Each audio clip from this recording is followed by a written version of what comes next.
Make sure we just want to get be able to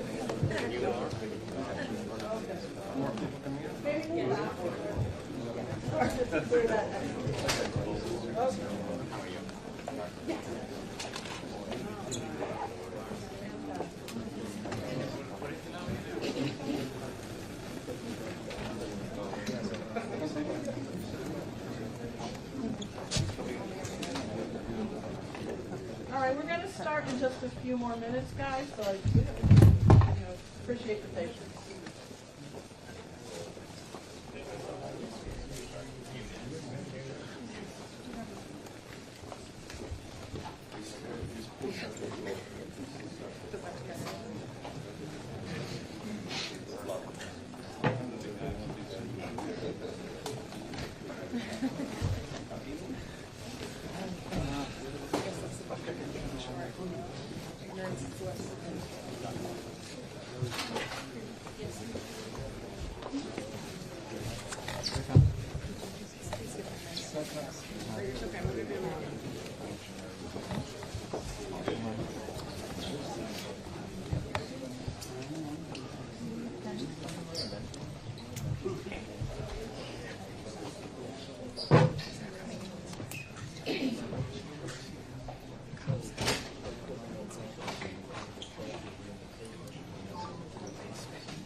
Okay, everyone, we're going to begin in about a minute. As I said before, the senator will deliver remarks. He will not be taking questions, and we appreciate all of your patience, and thank you kindly. Okay? You say he will not be taking questions? He will not be taking questions. Okay? Make sure the level's high. We know there's a number of reporters here as well from the Spanish press, so we anticipate he will say a few words in Spanish as well. Okay? Yeah, so make sure you give me a note when he's talking. Will he take questions in Spanish? It's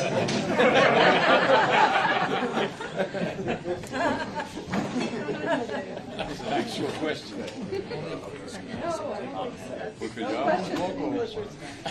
Come on. Need questions. I mean, it just worked over here. Good as this without questions. How good is it?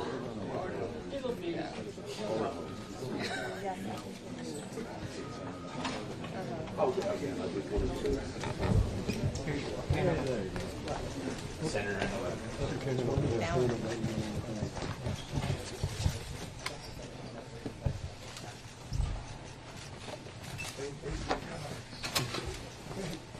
Good morning.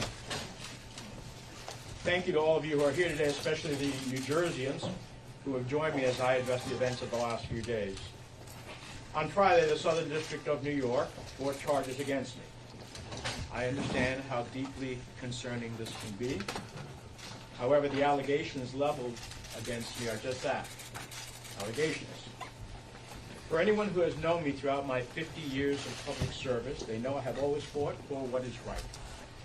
My advocacy has always been grounded in what I learned from growing up as a son of Cuban refugees, especially my mom, my hero, Evangelina Menendez.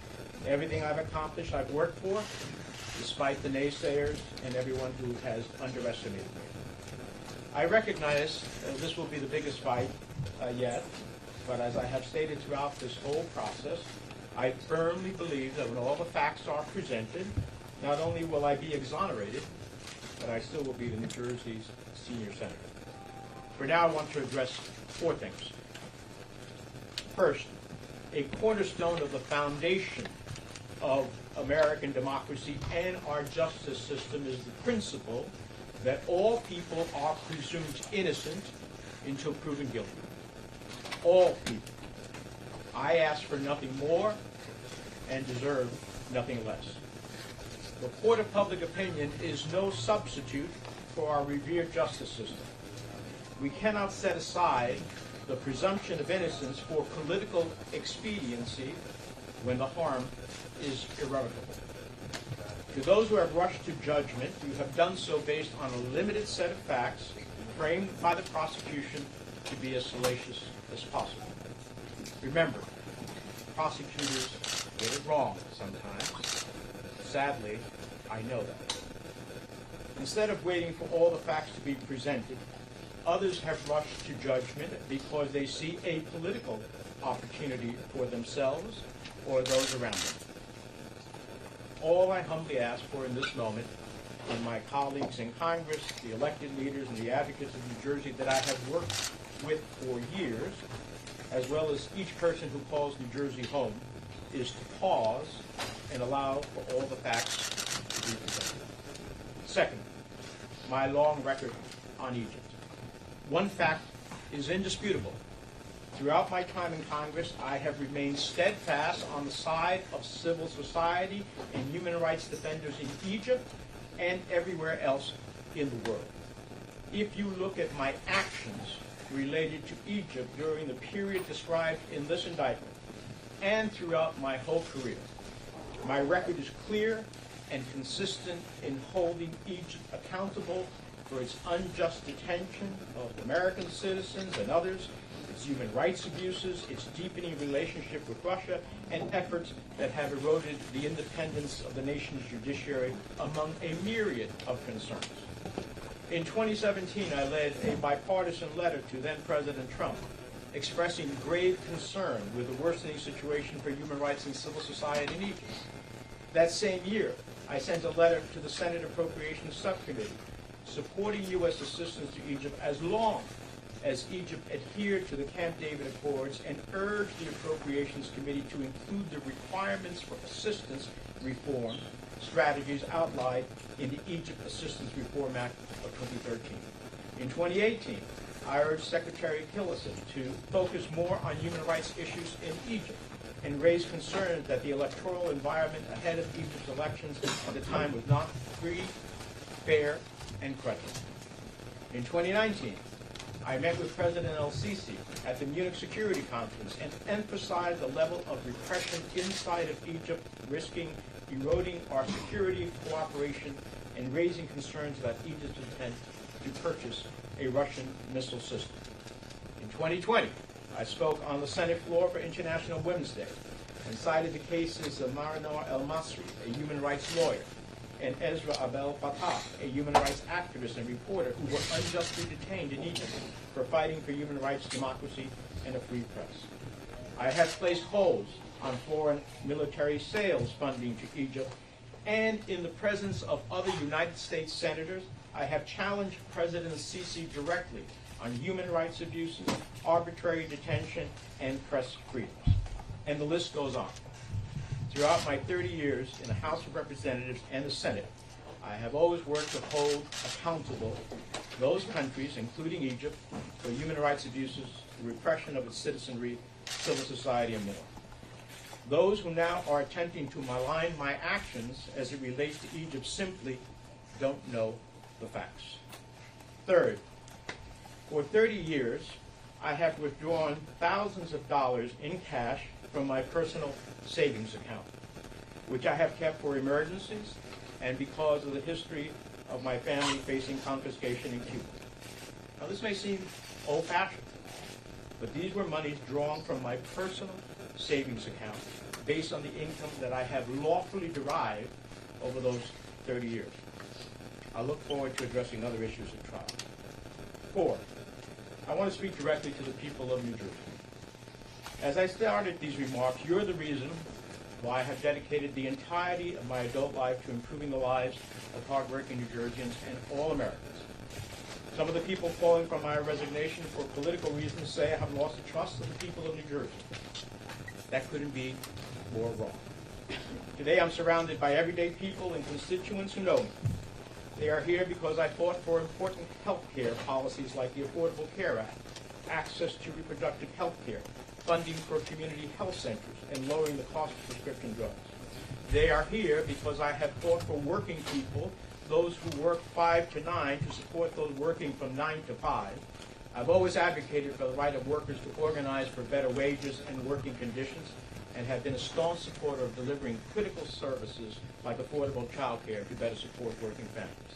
They are here because when New Jersey was in the darkest days following Superstorm Sandy, I never relented in making sure that New Jerseyans were made whole and had the resources to rebuild stronger and more resilient than before. They are here because during the worst pandemic in a century, I went to bat for small business owners throughout the state to ensure they could keep their doors open and their employees on the payroll. They are here because when state and local governments were faced with excruciating decision of having to lay off frontline responders, police officers, and firefighters during the pandemic, I delivered billions in federal funding and investments to keep our state, cities, and towns and hospitals afloat. They are here because throughout my career, and some may not have liked the positions I've taken, I have stood against authoritarian regimes in Iran and its desire to achieve nuclear weapons, or Cuba and its dictatorship, or authoritarianism in Turkey, Venezuela, Russia, and wherever in the world where human rights and democracy have been threatened. And they are here because I have made it my life's work about protecting refugees and immigrants who come to our shores seeking a better future for their children, just as my family. They are here because during the past 30 years, I have fought tooth and nail so New Jersey would receive critical infrastructure funding and fought against the forces that tried to dismantle the Gateway Project. They are here because since my earliest days in Congress, I have repeatedly stood up to the gun lobby to stop illegal firearms from claiming too many lives and destroying communities. They are here because when tragedy struck one of New Jersey's federal judges, I made a promise that I would not stop until I passed a law to better protect the dedicated public servants in the judiciary. And last year, I delivered passing legislation signed into law by the President that will better protect judges and their families. And they are here because I never gave up on delivering justice for 9/11 families, especially the widows and children of those killed who were previously and unfairly excluded from the U.S. victims of state-sponsored terrorism. And in December, working with others, I delivered billions of dollars in long overdue federal relief to that community and other U.S. victims of terror.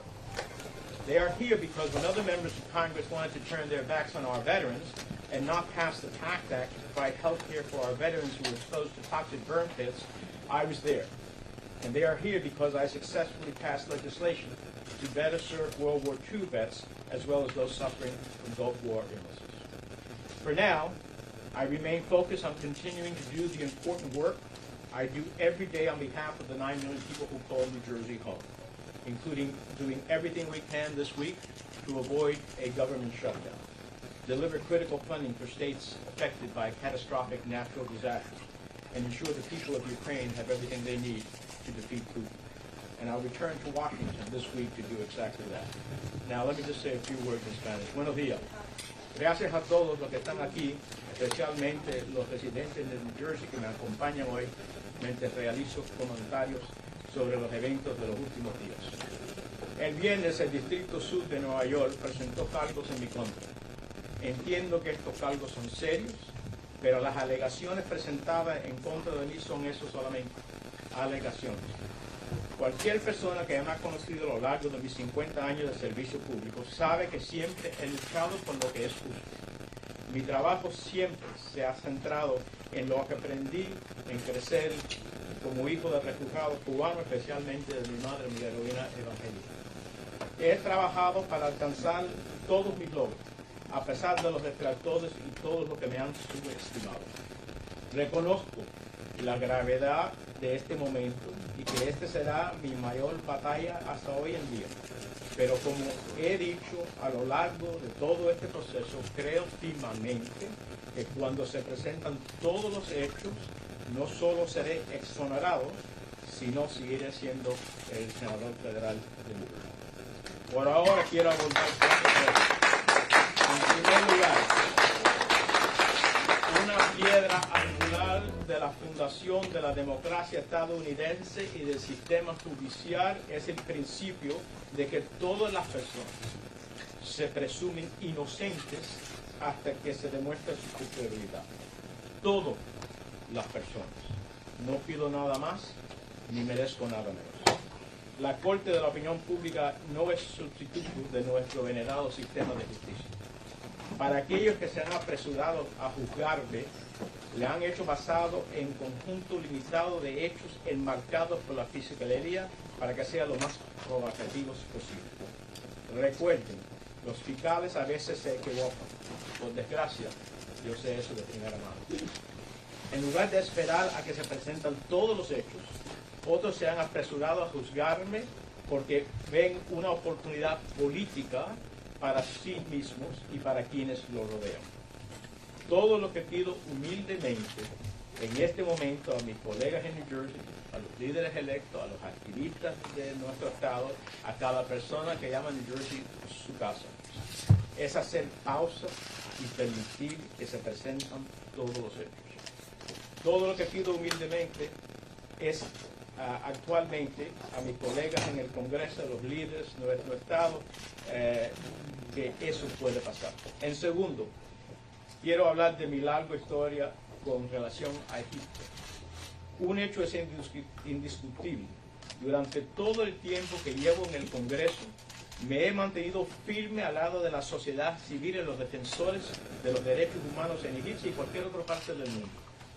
Si se examinan mis acciones relacionadas con Egipto durante el periodo descrito en la ocupación, a lo largo de toda mi carrera, mi historial es claro y consistente a la hora de exigir que Egipto rinda cuentas por su injusticia detenido de derechos humanos, su relación cada vez más profunda con Rusia y los esfuerzos que habrían erosionado la independencia del sistema judicial a la nación, entre muchas otras preocupaciones. En el 2017 dirigí una carta bipartidista al presidente Trump en que expresé mi profunda preocupación por el empeoramiento de la situación de los derechos humanos y la sociedad civil en Egipto.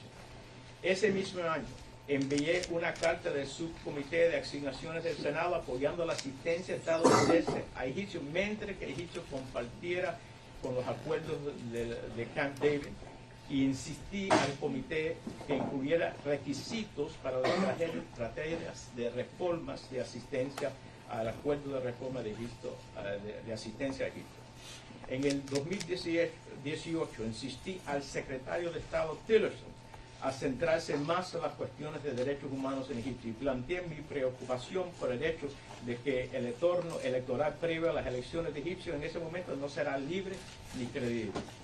En el 2019 me reuní, entre otros, con el presidente el-Sisi en la Conferencia de Seguridad de Múnich y le insistí que el nivel de represión dentro de Egipto corría el riesgo de erosionar nuestra cooperación en materia de seguridad y planteé mi preocupación por la intención de Egipto de adquirir un sistema de misiles rusos. En el 2020 hablé en el Pleno del Senado con motivo del Día Internacional de la Mujer y cité casos de varias mujeres que actualmente, abogados de derechos humanos y reporteros que fueron detenidos adentro de Egipto. Paré fondos para financiar ventas militares a Egipto y confronté delante de otros senadores federales de los Estados Unidos al presidente de Egipto sobre las violaciones de derechos humanos. La lista continúa. A lo largo de mis 30 años en la Cámara de Representantes y en el Senado de los Estados Unidos, siempre he trabajado para que los países rinden cuentas, incluyendo Egipto, por las violaciones de derechos humanos y la represión de sus ciudadanos y de la sociedad civil y mucho más. Quienes ahora intentan difamar mis acciones en relación con Egipto simplemente desconocen lo hecho, y hay mucho más. En tercer lugar, a pesar,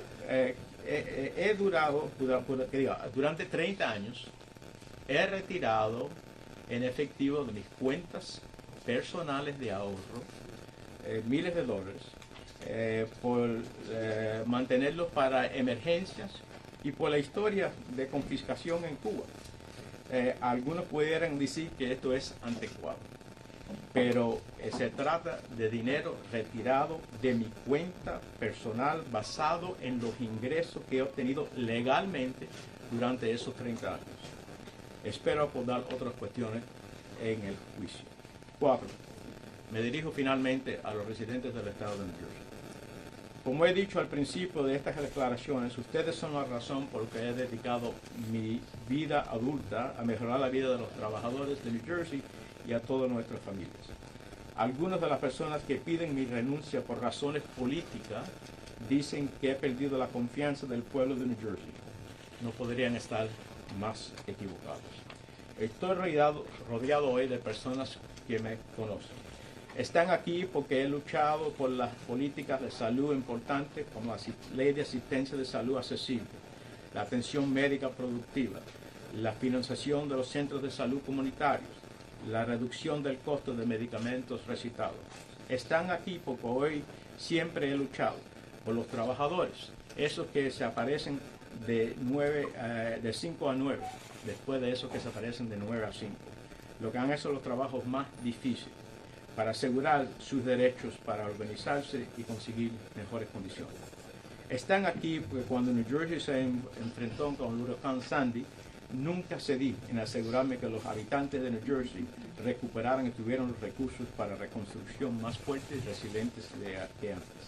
Están aquí porque cuando la pandemia más mala en un siglo se presentó en nuestra nación, defendía a los propietarios y de pequeñas empresas para garantizar que pudieran mantener sus puertas abiertas y sus empleados en la nómina.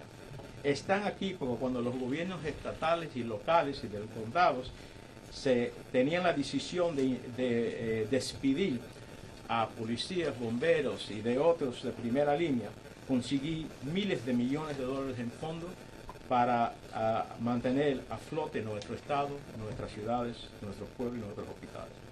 Están aquí porque conocen mi larga historia de oponerme a regímenes autoritarios. Quizá a algunos no les gustan las posiciones que yo he tomado contra Irán y sus esfuerzos de tener una arma nuclear, contra el régimen en Cuba, en Turquía, en Venezuela, en Rusia y cualquier lugar del mundo donde los derechos humanos y la democracia se hayan visto amenazados. Y porque trabajé toda mi vida, he consistido en proteger a los refugiados y a los inmigrantes que llegan a nuestro país buscando un mejor futuro como mi familia. Están aquí porque durante más de 30 años en el Congreso luché con uñas y dientes para que New Jersey recibiera fondos para la infraestructura críticas para nuestro futuro. Están aquí porque desde los primeros días en el Congreso he enfrentado repetidamente al lobby de las armas para impedir que las armas de fuego ilegales cubrieran demasiadas vidas y destruyeran comunidades. Y están aquí porque hoy, cuando una tragedia global a uno de los jueces federales de New Jersey prometió que no meditaría hasta aprobar una ley que protegiera mejor a los dedicados servidores públicos de nuestro Poder Judicial.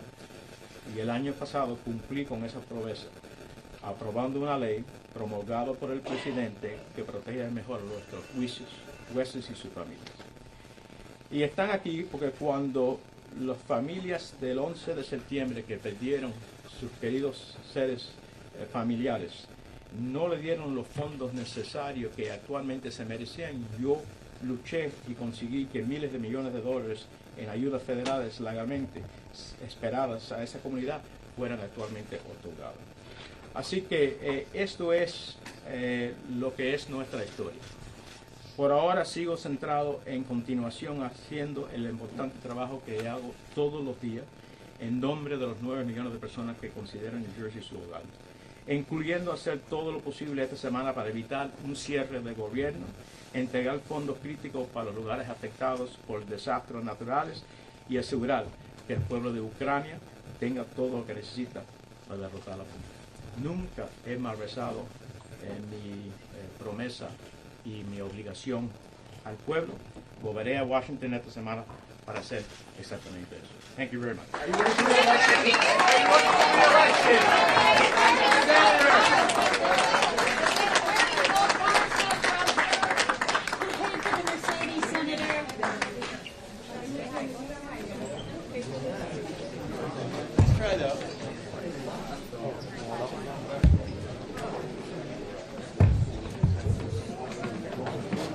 Harry, your mic's hot.